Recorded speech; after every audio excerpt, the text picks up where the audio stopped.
Os irmãos sabem que nós estamos, quando eu prego aqui na igreja, nós estamos pregando uma série sobre os salmos de subida, né? Salmos de romagem. Salmo 120 ao Salmo 134. Esses eram os salmos que os israelitas, os judeus, que eram romeiros, cantavam. Enquanto eles iam para Jerusalém, eles subiam, né?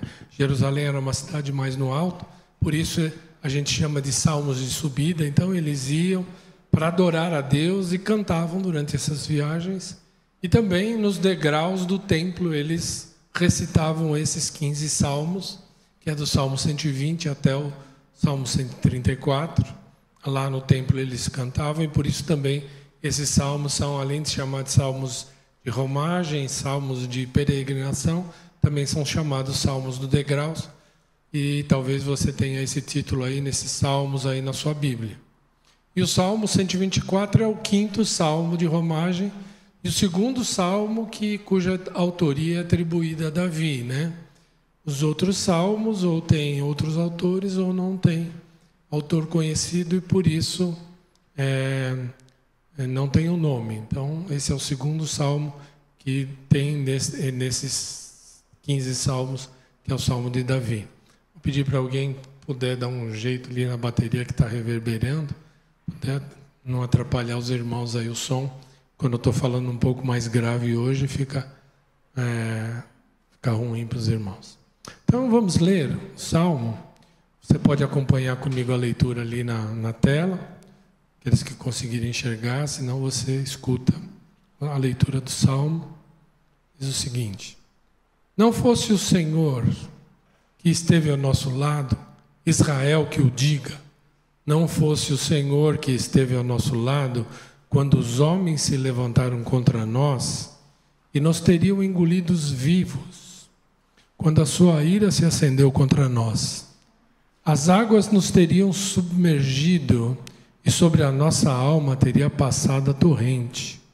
As águas impetuosas teriam passado sobre a nossa alma. Bendito o Senhor, que não nos deu por presa aos dentes deles. Salvou-se a nossa alma como um pássaro do laço dos passarinheiros. Quebrou-se o laço e nós nos vimos livres. O nosso socorro está em o nome do Senhor, Criador do céu e da terra. Quantas vezes você já parou para pensar e refletir sobre situações na sua vida em que Deus te livrou do perigo? Momentos em que você parou e pensou assim: isso foi um milagre. Quantas vezes você já teve essa experiência na vida? Eu, no grupo de WhatsApp da igreja, eu convidei pelo WhatsApp aqueles que tivessem um testemunho de livramento de Deus, se apresentasse e contasse a história, né? Um testemunho para a nossa edificação. Mas ninguém se manifestou. A minha ideia era ter 10 minutos de palavra e ouvir vários testemunhos, que eu creio que a nossa igreja ia ser muito edificada. Mas ninguém se apresentou, ou por vergonha, ou por falta de costume, porque a nossa igreja não tem costume de franquear testemunhos, né? Diferente da Igreja Universal, onde toda a pregação é baseada em testemunho, e o testemunho, ele motiva outras pessoas, por isso nós temos que praticar o testemunho. Mas ninguém se manifestou para testemunhar. Quem sabe da próxima vez, né? Então, se ninguém se manifestou, minha pregação, que era de 10 minutos, vai ser de 30 agora. Vocês perderam um pouco com isso, né? O Salmo 124 é um convite para que façamos exatamente isso, né? Reconhecer que se não fosse a intervenção de Deus, estaríamos perdidos. Se não fosse Deus, nós estaríamos perdidos. Davi, ao compor esse salmo, ele exorta o povo de Israel a lembrar-se dos livramentos divinos em meio às adversidades da vida.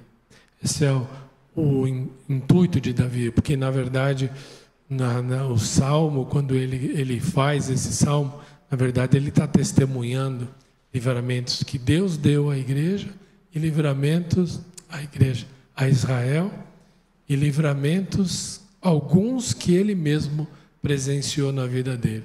Mas ele testifica coisas que ele ouviu, que ele soube, que ele viveu, histórias que foram contadas a ele e momentos que ele mesmo passou. E como eu falei em outras pregações, cada um dos salmos de subida, nós como crente, também estamos numa jornada. Estamos também como romeiros, como peregrinos, numa jornada de fé, rumo à maturidade, rumo à comunhão mais incisiva com o Senhor. É isso que nós fomos colocados. Aliás, a aula do Marcos hoje da IBD falou exatamente sobre isso, que após a conversão, após a fé, há um discernimento sobre a necessidade de santificação. Se os irmãos conseguirem melhorar aí o som, né?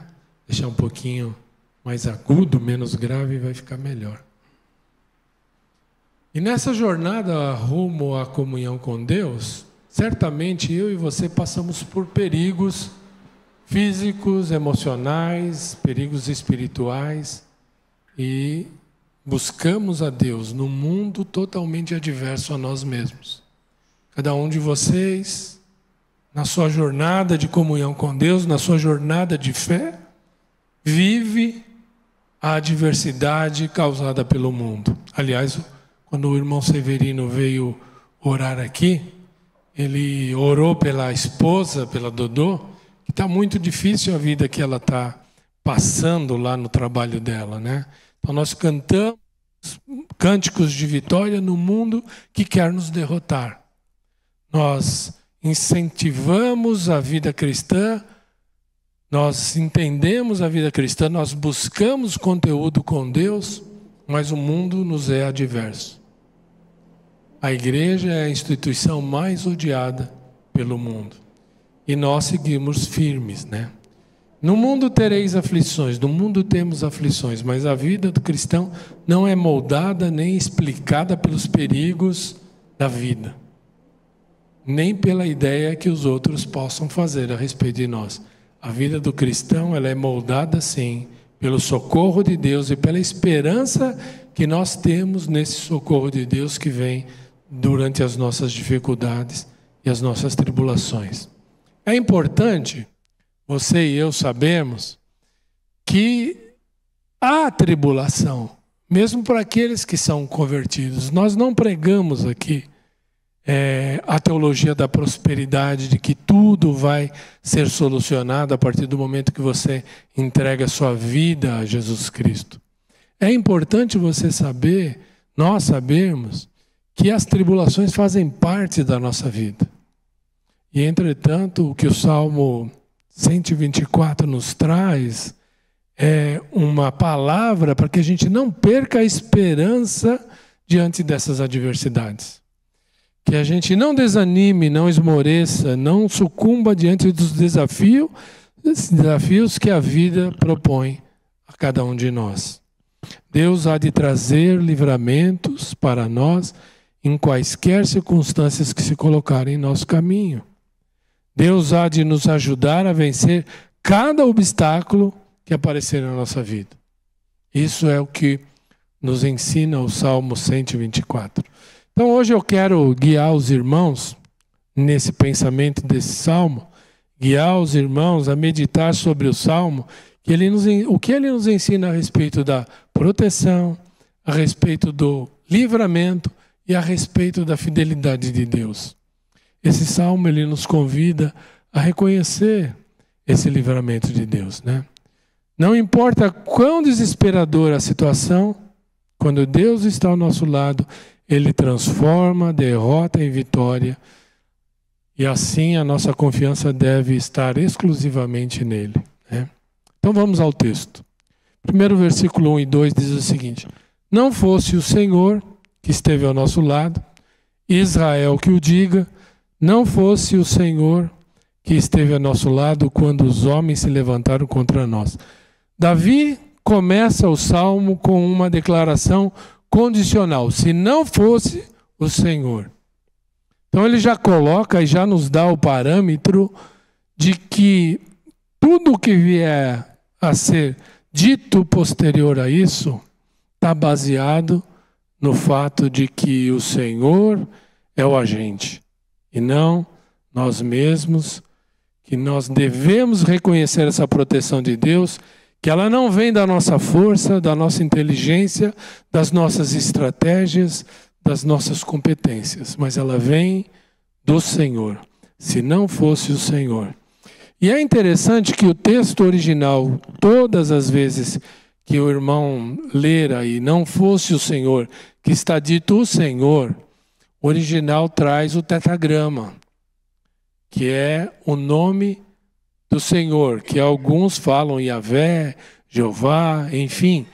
Ele está aí dizendo que não é simplesmente o que a língua portuguesa pensa um Senhor ou nosso Senhor, mas é o Deus Criador, o Deus da aliança, o Deus de todo poder, o Deus onisciente, o Deus presente na nossa vida, o Deus onipotente. É Ele quem esteve ao lado do povo e que está ao seu lado quando você tem a necessidade. E isso enfatiza a relação de aliança que Israel tinha com o Deus. Então, toda vez que está dito o Senhor aí, você pense na Trindade Santa, no Deus que criou todas as coisas. E isso nos ensina, como povo de Deus, que nós devemos reconhecer que a nossa proteção vem desse Deus que é o Deus Criador. Então, para nos assegurar o socorro de Deus, Davi usa 4 metáforas, 4 ilustrações, que elas não estão muito claras no texto, mas um pouco escondidas. E ele vai dizer que cada uma dessas metáforas que ele usa para mostrar o livramento de Deus, elas vão mostrar como Deus agiu no povo e também pode nos ajudar na nossa vida, nos problemas que nós enfrentamos. Então, eu consegui enxergar aí a metáfora do terremoto, a metáfora das águas impetuosas, a metáfora das feras e a metáfora das armadilhas, né? São símbolos que representam ali no texto problemas muito graves, avassaladores, situações que fogem do meu controle, do seu controle, do nosso controle, que o perigo é iminente, mas o livramento de Deus foi total, né? Então a primeira metáfora está no versículo 2 e 3. Se não fosse o Senhor que esteve ao nosso lado quando os homens se levantaram contra nós, e nós teríamos sido engolidos vivos quando a sua ira se acendeu contra nós. O que Davi estava querendo dizer com engolidos vivos, né? Esse termo nos reporta a um terremoto, a mais ou menos aquilo que aconteceu quando as pessoas se rebelaram contra Moisés e a terra se abriu e engoliu vivo, né? Então esse é um termo, ela reporta a um terremoto, uma figura que Davi usa aqui, é de um abalo sísmico que vem sobre a terra tão intensa, tão forte, que fende a terra e abre um buraco e tudo aquilo que está na superfície é engolido. E ele está dizendo que os problemas que vier, que aqueles homens, que as perseguições do povo se instalaram contra o povo várias vezes durante a história daquele povo, foram tão graves que vinha de uma forma semelhante a um terremoto que os iria tragar. O cerco estava fechado, a provação era tão intensa que era semelhante a um tremor, um abalo que queria tragá-los. Irmãos, em nossa terra nós passamos por isso. Talvez a nossa irmã doutor está sentindo isso, outros irmãos que eu sei vivendo dificuldades tremendas, acompanho a vida da minha esposa lá na escola dela, e às vezes parece que as situações que são colocadas, as perseguições, elas são de tal forma tão intensas que elas parecem querer tragar toda a nossa vida e nos desesperar da fé. Talvez você esteja passando por esse momento, talvez já tenha passado, talvez você ainda vai passar. E o Salmo 124, então pode encher você de confiança. Situações pesadas, intensas, crises no casamento, dívidas difíceis de ser liquidada, depressão, problemas na alma que vem de uma forma que você diz: meu Deus, isso está me engolindo, isso está acontecendo na minha vida, eu não aguento mais. Paulo, em 2 Coríntios capítulo 1, versículo 8, o grande apóstolo Paulo passou por algo semelhante. Ele diz assim: porque não quero, irmãos, porque não queremos, irmãos, que ignoreis a natureza da tribulação que nos sobreveio na Ásia, porquanto foi acima das nossas forças, a ponto de desesperarmos até da própria vida. Paulo sofreu uma tribulação lá na Ásia, pregando o evangelho, servindo ao Senhor, que foi tão grande que todas as estruturas de Paulo foram abaladas. Ele pensou: agora já era. Dessa vez não vamos escapar. E ele não via saída, perdeu a esperança. E assim muitas vezes acontece conosco. São tempos em que as nossas estruturas são abaladas. Situações que nos levam e se levantam para nos engolir, para tirar toda a nossa estabilidade. Então, muitas vezes isso acontece na nossa vida. A segunda metáfora que Davi usa são águas impetuosas. Versículo 4 e 5 diz assim: as águas nos teriam submergido e sobre a nossa alma teria passado a torrente. Águas impetuosas teriam passado sobre a nossa alma. Não só sobre o nosso corpo, mas sobre a nossa alma. A alma, para o judeu, ela fala a respeito do ser humano completo. Fala a respeito do que a pessoa é, do ser integral. Ela é como pessoa, física, emocional, espiritual e tudo, né? Então, teria passado por cima. Então, pensa numa enchente repentina, tal qual aconteceu lá com os nossos irmãos do Rio Grande do Sul. As águas avançam rapidamente, tudo que está no caminho é destruído. E agora imagine alguém sendo levado pelas águas e no último minuto sendo resgatado. E sendo liberto de todo esse sofrimento. Foi isso que Deus fez por Israel. É isso que Deus faz com a nossa vida. A ideia de submergir é uma ideia de asfixiar, de sufocar, deixar sem saída. E às vezes nós estamos lidando com provações assim. Porque veja bem, irmãos, uma coisa é lidar em situações difíceis. Uma coisa às vezes é lidar com uma situação de problemas no casamento. Ou então problemas com filho que vai para as drogas. Ou então um problema de uma doença incurável. Ou então um problema terrível financeiro, ou então um problema moral. Tudo isso é muito dolorido para nós. Agora imagine todas essas coisas acontecendo ao mesmo tempo. Elas nos sufocam. Você fica sem saída. E muitas vezes os problemas parece que eles vêm na nossa vida numa escala aonde um abismo puxa outro abismo e você sente que as águas estão te afogando e você está lá apertado de todos os lados, te sufocando. Quais são as águas impetuosas que têm tentado te submergir?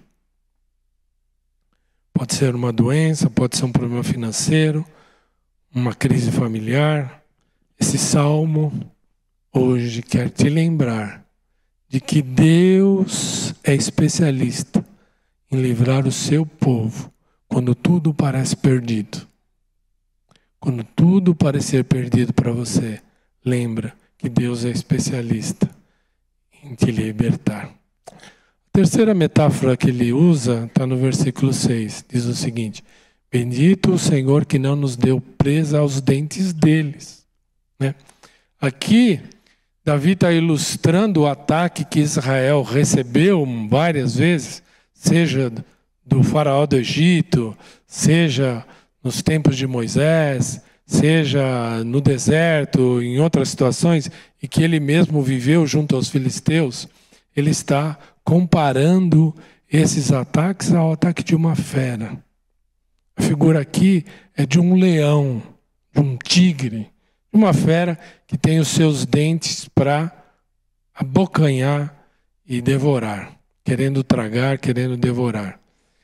Ele compara os inimigos a leões e as feras. Talvez você já tenha assistido, vocês já assistiram algumas vezes, talvez no Discovery Channel, a savana africana, onde o leão persegue, ele fica na espreita esperando passar um cervo ou uma zebra, e ele fica na espreita, e quando ela passa perto, às vezes sozinha do seu bando, às vezes até um animal de porte maior, né?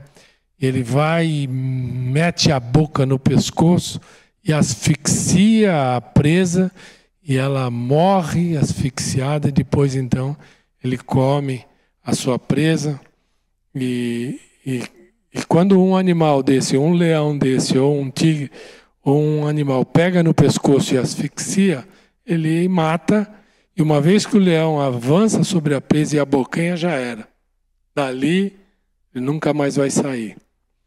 Irmãos, nós estamos no mundo cercado de feras, cercado por feras de todas as partes.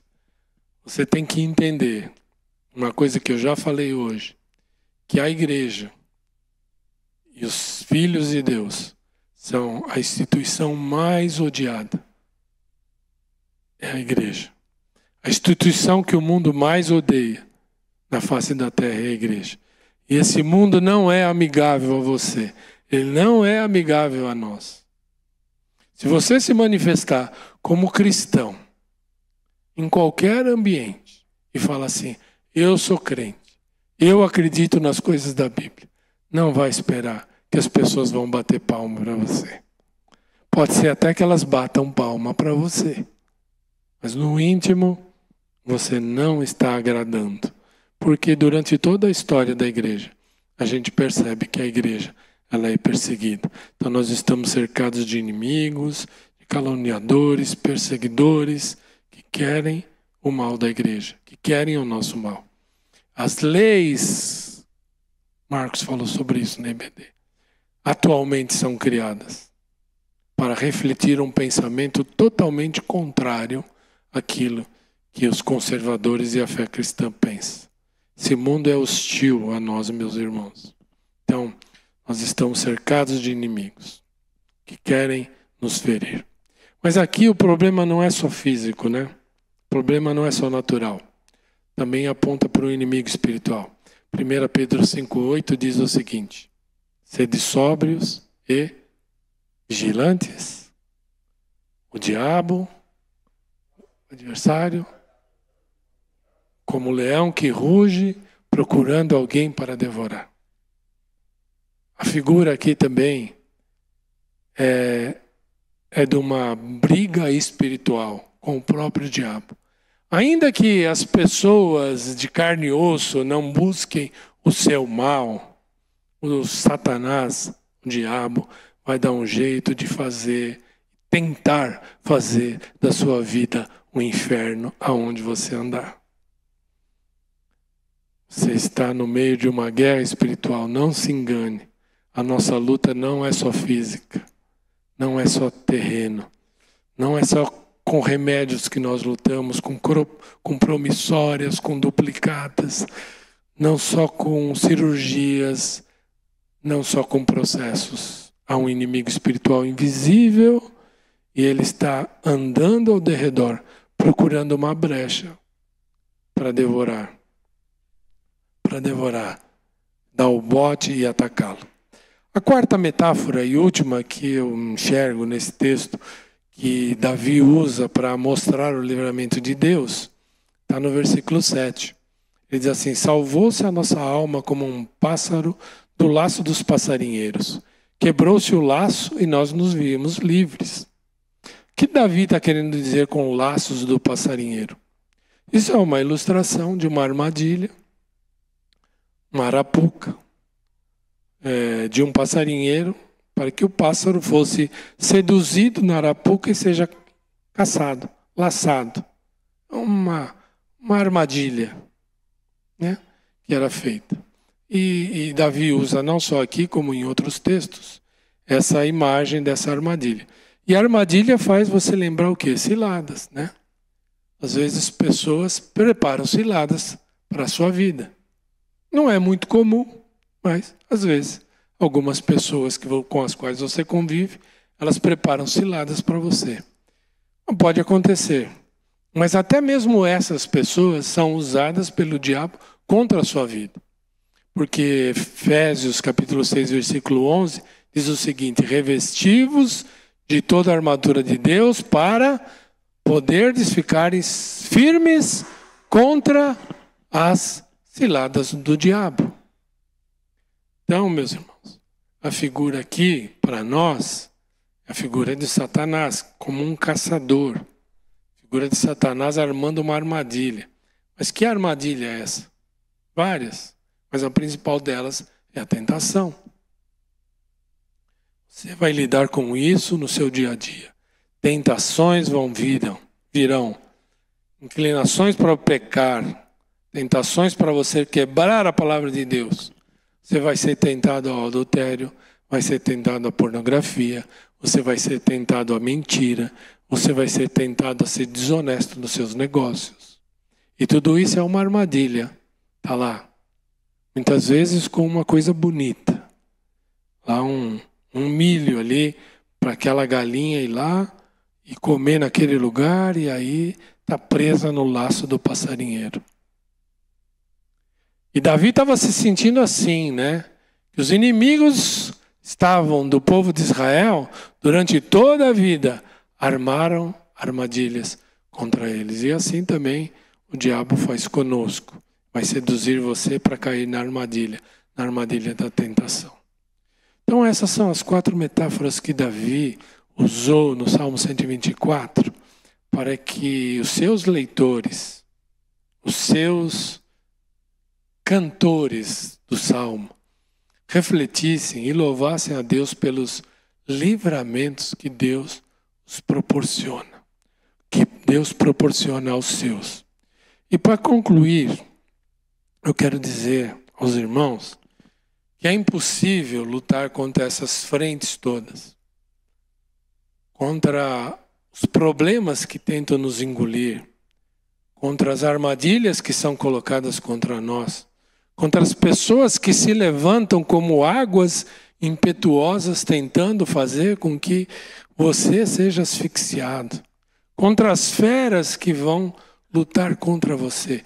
É impossível, com a sua força, você se desvencilhar desses problemas que te cercam como um terremoto querendo te engolir. Só o Senhor pode fazer tal coisa. E isso Ele vai fazer. Isso Ele faz.